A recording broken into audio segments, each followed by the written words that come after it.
Report लालिनो Gopang जी।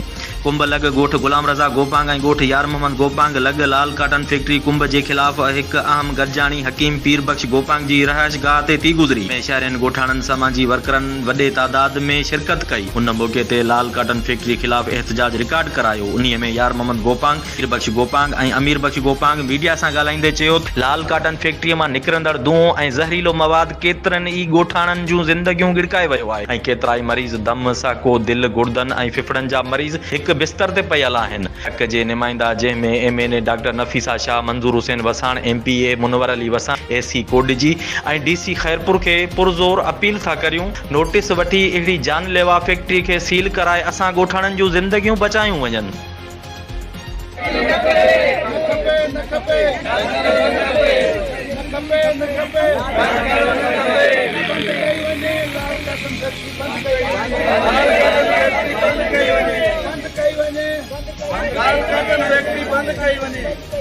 लाल factory छाजे लाइ बंदि थी वञे?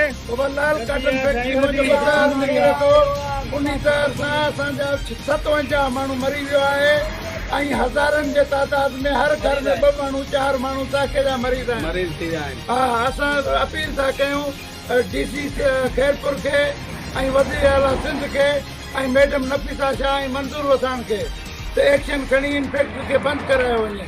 जेकॾहिं इन फैक्ट्री खे बंदि न करायो वियो त असां ॻोठाणा गॾिजी घेराव कंदासीं फैक्ट्री जो।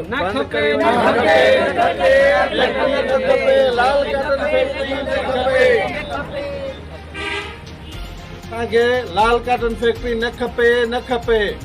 असांखे जेको आहे सो असांजे ॻोठ में हिकु लाल काटन फैक्ट्री जे करे केतिरा ई हर घर में 3 खां 4 मरीज़ मौजूदु आहिनि।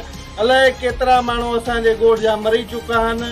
उन खां अलावा फैक्ट्री इंतज़ामिया धुओं दज़ जेको निकिरे थो असांजे ॻोठ वारनि सां अलाए केतिरियूं फैक्ट्री जे करे नाजाइज़ियूं थियनि थियूं। उन जे करे असां अपील कयूं था DC खैरपुर खे त एक्शन वरितो वञे, न त उन खां अलावा जेकॾहिं DC साहिब एक्शन न वरितो त असां हाई कोर्ट जो दर खड़काईंदासीं। न खपे, न खपे।